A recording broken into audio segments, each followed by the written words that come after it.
ने साडे वल्लों शाह नूं कह देना जाके मिलांगे उसनूं रण विच हत्थ तेग उठा के शर्तां लिखांगे रत नाल खैबर कोल जाके शाह नजराने साथों भालदा इउं ईन मना के पर शेर ना जिउंदे सीतला नक नत्थ पवा के सी। इह ते आनंदपुर दे मते दी गल करदे ने, ये खालिस्तानी ने, दीप वखरा मोर्चा ला ले, इहदे पिछे अजमेर सिंह खड़ा है, इहदे पिछे उद्धव के खड़ा है, किन्नियां गल्लां कीतियां जांदियां है।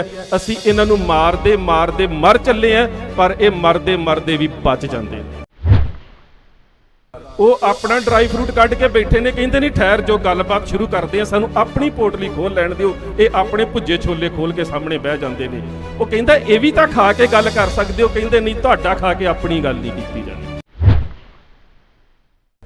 अहमद शाह अब्दाली जिहड़ा जिसनूं बाबा अफगान कहा जाता है, जिहड़ा दुनिया का उस वेले शक्तिशाली ते जेतू जरनैल है, वो जेकर गलबात करने दे वास्ते सद्दा दिंदा ते तुहाडे वडेरिਆਂ ਜਦੋਂ दीप ਇਹ ਗੱਲ ਕਹਿੰਦਾ ਸੀ कि जेकर तुसीं मैदान दे जंग दे विच बहादुर हो, शक्तिशाली हो, तां ही तुसीं टेबल टाक जिहड़ी ਉਹ बहादरी दे नाल कर सकदे। ते ਜਦੋਂ टुੱਟਦੇ ने ना, फिर ਉਹ ਕਹਿੰਦਾ कि हुण किहदा मुੱਲ है। ਜਦੋਂ ਟੁੱਟਦੇ ਨੇ ਫਿਰ ਪਤਾ ਲੱਗਦਾ ਕਿ ਇੱਕ ਪਿੱਤਲ ਦਾ ਸੀ ਤੇ ਇੱਕ ਸੋਨੇ ਦਾ ਸੀ। ਕਹਿੰਦਾ ਮੁੱਲ ਜਿਹੜਾ ਸੋਨੇ ਵਾਲਾ ਹੈ ਨਾ, ਉਹਦਾ ਟੁੱਟ ਕੇ ਵੀ ਮੁੱਲ ਉਨਾ ਹੀ ਹੈ। ਉਹ ਇੱਕ ਅਹਿਮ ਡਾਇਲੌਗ ਸੀ ਕਿ ਹਵਾ ਦਾ ਰੁੱਖ ਜਿਹੜਾ ਹੈ ਨਾ, ਇਹ ਪਤੰਗਾਂ ਦੇ ਵਾਸਤੇ ਹੁੰਦਾ, ਬਾਜਾਂ ਦੇ ਵਾਸਤੇ ਨਹੀਂ ਹੁੰਦਾ।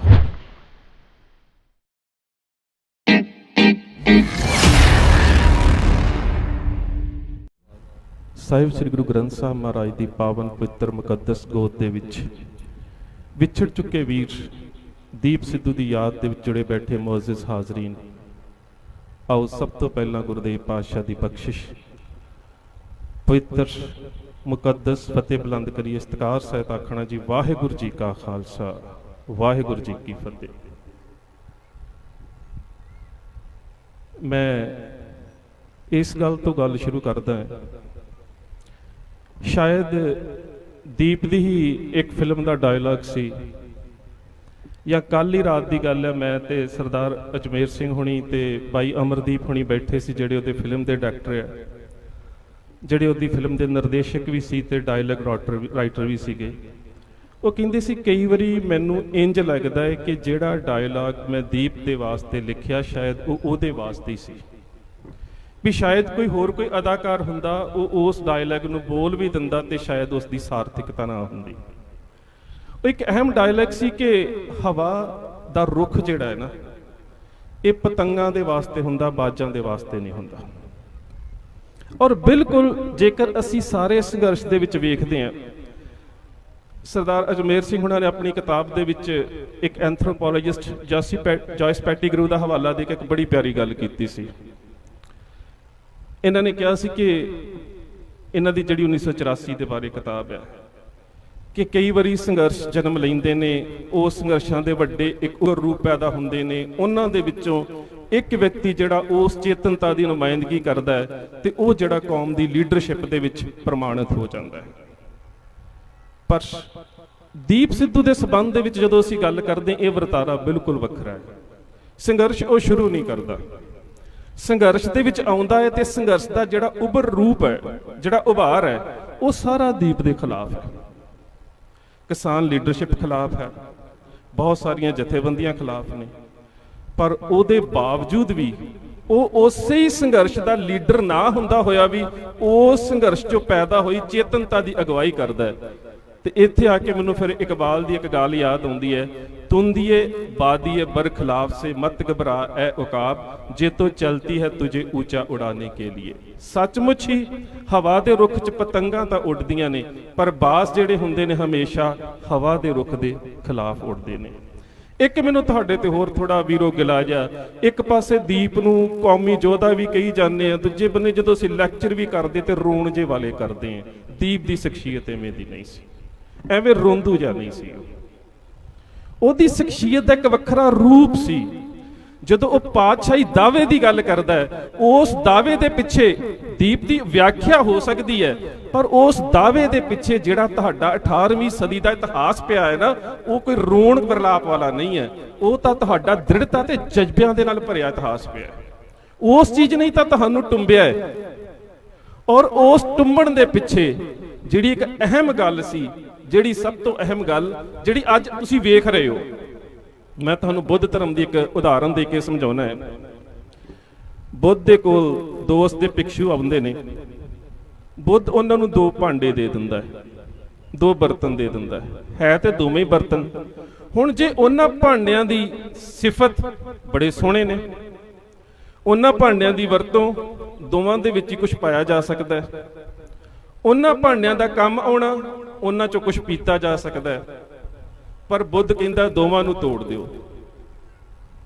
ਉਸ ਦੇ ਚੇਲੇ ਦੋਹਾਂ ਨੂੰ ਹੀ ਤੋੜ ਦਿੰਦੇ ਨੇ, ਤੇ ਜਦੋਂ ਟੁੱਟਦੇ ਨੇ ਨਾ, ਫਿਰ ਉਹ ਕਹਿੰਦਾ ਕਿ ਹੁਣ ਕਿਹਦਾ ਮੁੱਲ ਹੈ। ਜਦੋਂ ਟੁੱਟਦੇ ਨੇ ਫਿਰ ਪਤਾ ਲੱਗਦਾ ਕਿ ਇੱਕ ਪਿੱਤਲ ਦਾ ਸੀ ਤੇ ਇੱਕ ਸੋਨੇ ਦਾ ਸੀ। ਕਹਿੰਦਾ ਮੁੱਲ ਜਿਹੜਾ ਸੋਨੇ ਵਾਲਾ ਹੈ ਨਾ, ਉਹਦਾ ਟੁੱਟ ਕੇ ਵੀ ਮੁੱਲ ਓਨਾ ਹੀ ਹੈ। ਸੋ ਅਸੀਂ ਸਾਰੇ ਹੀ ਜਦੋਂ ਅਸੀਂ ਇਹ ਗੱਲ ਕਹਿੰਦੇ ਕਿ ਪੰਥਕ ਦਾਅਵੇ ਦੀ ਹੋਣ ਦੀ ਐਗਜ਼ਿਸਟੈਂਸ ਦੀ ਗੱਲ ਕਰਦੇ ਹਾਂ, ਪਰ ਜਿਹੜਾ ਬੰਦਾ ਧੁਰ ਅੰਦਰੋਂ ਖਰਾ ਹੋ ਕੇ ਖਰੇ ਸੋਨੇ ਦੇ ਵਾਂਗ ਕਰਦਾ ਹੈ ਨਾ, ਉਹਦੇ ਜਾਣ ਤੋਂ ਬਾਅਦ ਵੀ ਪਤਾ ਲੱਗਦਾ ਕਿ ਉਹਦੀ ਕੀਮਤ ਕੀ ਸੀ। ਇਹ ਗੱਲ ਦੀਪ ਨੇ ਸਾਨੂੰ ਦੱਸੀ। ਦੂਸਰੀ ਗੱਲ ਕਿ ਜੋ ਕੁਛ ਦੀਪ ਨੇ ਪੜ੍ਹਿਆ ਜਾਂ ਜਿੰਨਾ ਮੁੱਦਿਆਂ ਦੇ ਉੱਪਰ ਚਰਚਾ ਹੁੰਦੀ ਸੀ, ਉਹ ਜਿਹੜੇ ਮੁੱਦੇ ਸੀ, ਮੈਂ ਤੁਹਾਨੂੰ ਇੱਕ ਉਦਾਹਰਨ ਛੋਟੀ ਜਿਹੀ ਦਿੰਦਾ। ਇੱਕ ਦਿਨ ਦੀਪ ਦਾ ਮੈਨੂੰ ਫੋਨ ਆਉਂਦਾ ਹੈ ਕਿ ਕਿਸੇ ਖਾਸ ਮੁੱਦੇ ਦੇ ਉੱਪਰ ਕੋਈ ਚਰਚਾ ਕਰਨੀ ਹੈ, ਤੁਸੀਂ ਲੁਧਿਆਣੇ ਆ ਜਾਓ। ਮੈਂ ਲੁਧਿਆਣੇ ਜਾਂਦਾ ਤੇ ਮੇਰੇ ਜਾਣ ਤੋਂ ਪਹਿਲਾਂ ਸਰਦਾਰ ਅਜਮੇਰ ਸਿੰਘ ਹੁਣੀ ਵੀ ਉਹਦੇ ਘਰ ਬੈਠੇ ਨੇ। ਅਸੀਂ ਬੈਠੇ ਹਾਂ, ਉੱਥੇ ਜਿਹੜੀ ਗੱਲ ਹੁੰਦੀ ਹੈ ਨਾ, ਉਸ ਗੱਲ ਨੂੰ ਸਮਝਣ ਦਾ ਯਤਨ ਕਰਿਓ।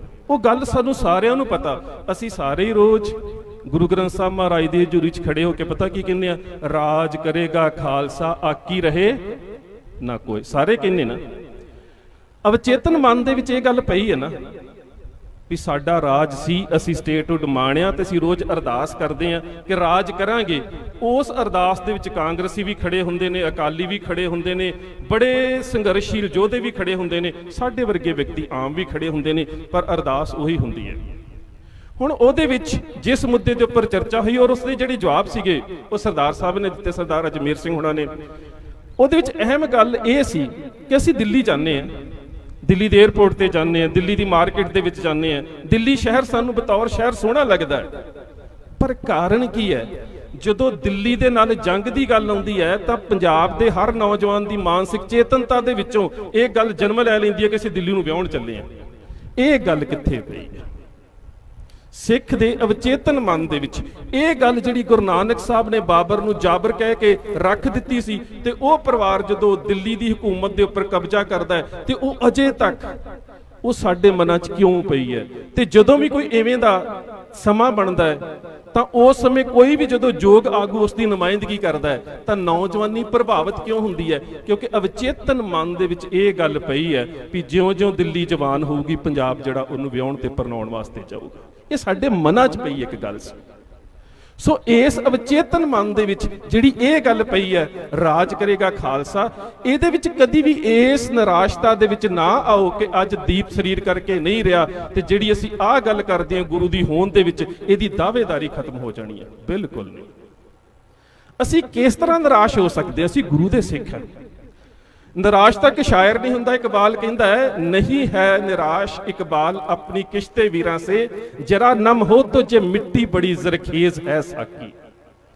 ਕਹਿੰਦਾ ਕਿ ਮਿੱਟੀ ਤੋਂ ਵੀ ਕਦੀ ਬੰਦਾ ਨਿਰਾਸ਼ ਨਹੀਂ ਹੁੰਦਾ, ਉਹਨੂੰ ਪਾਣੀ ਪਾਇਆ ਜਾਵੇ ਤੇ ਉਹਦੇ ਵਿੱਚੋਂ ਵੀ ਇੱਕ ਚੰਗਾ ਬੂਟਾ ਪੈਦਾ ਹੋਣ ਦੀ ਜਿਹੜੀ ਮਨੁੱਖ ਨੂੰ ਆਸ ਹੁੰਦੀ ਹੈ। ਔਰ ਜਿਨ੍ਹਾਂ ਦੇ ਕੋਲ ਗੁਰੂ ਗ੍ਰੰਥ ਸਾਹਿਬ ਮਹਾਰਾਜ ਵਰਗਾ ਗੁਰੂ ਹੋਵੇ, ਉੱਥੇ ਨਿਰਾਸ਼ਤਾ ਹੈ ਕਿੱਥੇ? ਕੋਈ ਨਿਰਾਸ਼ਤਾ ਨਹੀਂ ਹੈ ਇੱਕ ਵਕਤ, ਤੇ ਉਸ ਵਰਤਾਰੇ ਦੇ ਘਟਨਾਕ੍ਰਮ ਦਾ ਜਿਹੜਾ ਵਕਤ ਹੈ ਉਹ ਪਰਮਾਤਮਾ ਦੇ ਵੱਲੋਂ ਜਿਹੜਾ ਨਿਯਤ ਕੀਤਾ ਜਾਂਦਾ, ਜਿਹੜਾ ਨਿਸ਼ਚਿਤ ਕੀਤਾ ਜਾਂਦਾ, ਉਹ ਬੜੀ ਅਹਿਮ ਗੱਲ ਹੈ।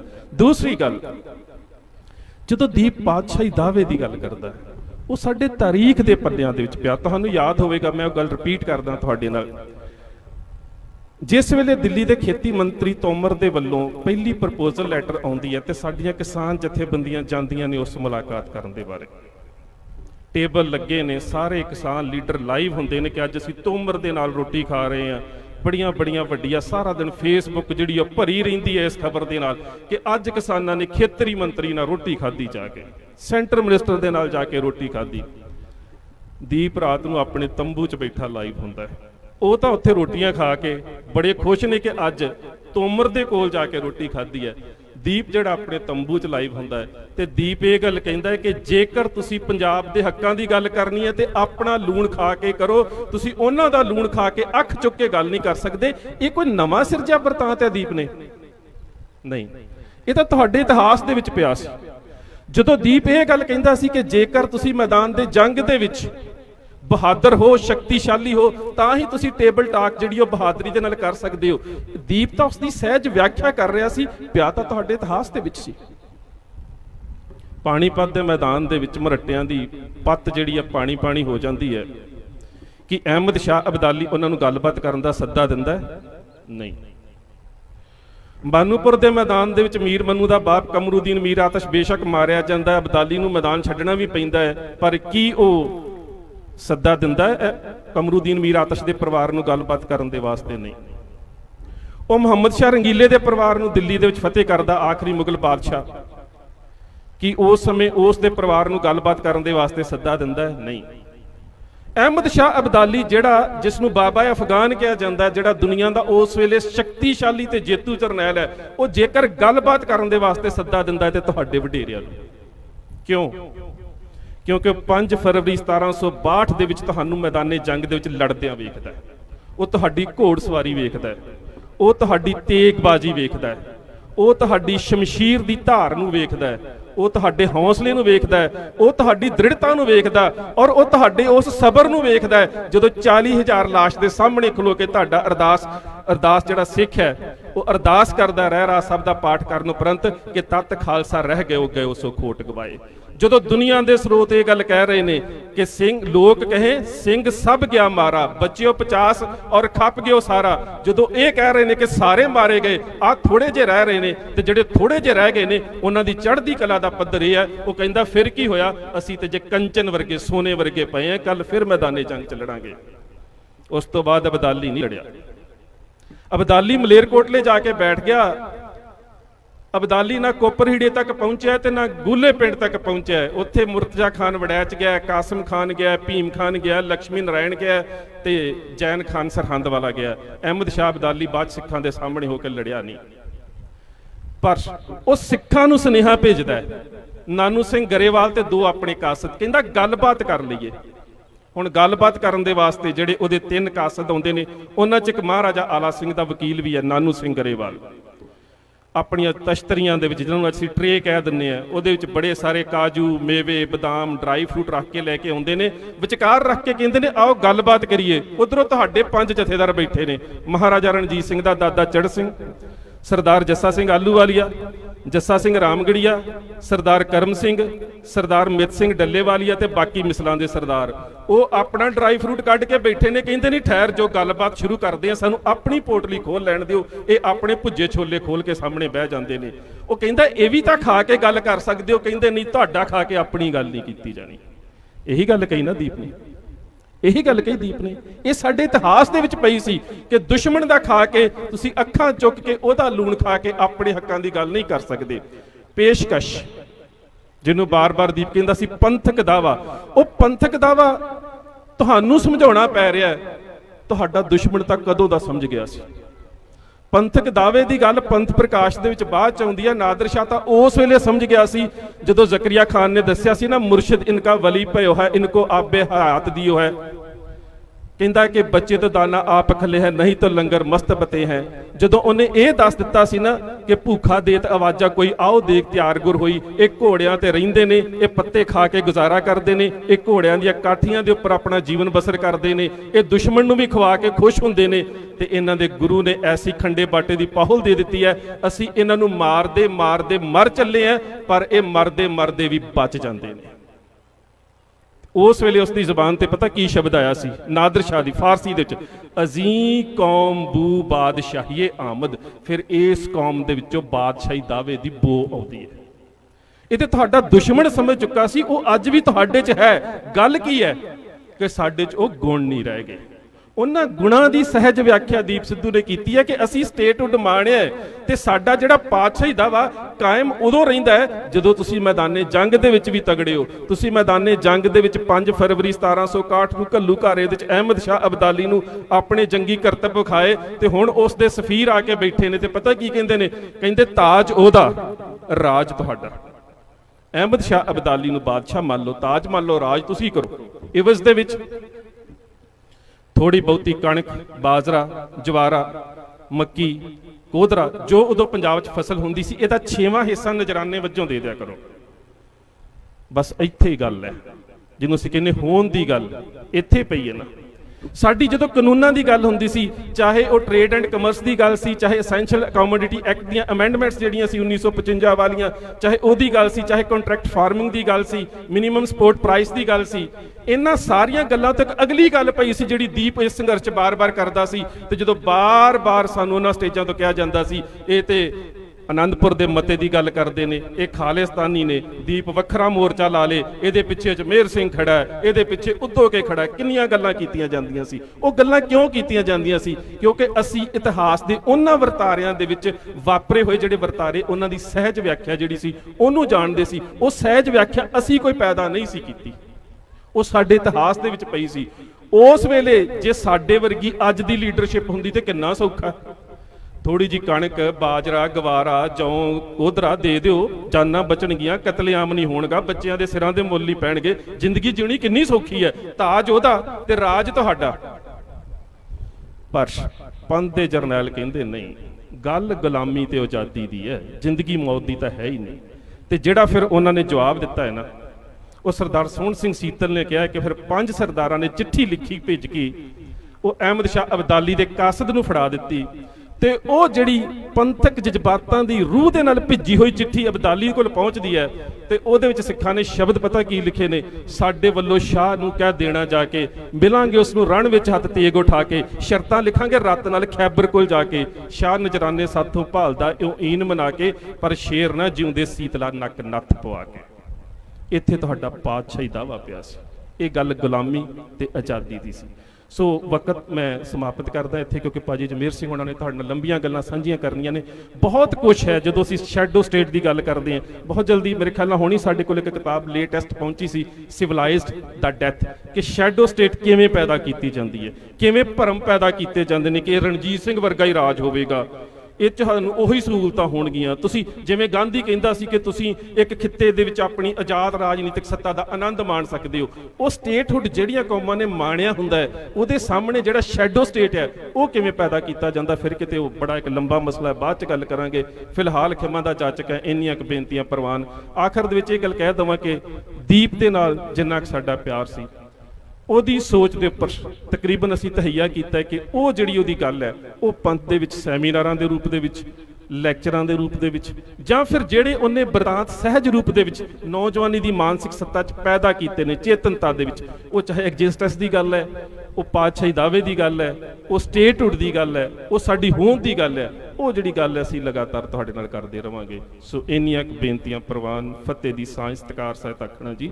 ਵਾਹਿਗੁਰੂ ਜੀ ਕਾ ਖਾਲਸਾ, ਵਾਹਿਗੁਰੂ ਜੀ ਕੀ ਫਤਿਹ।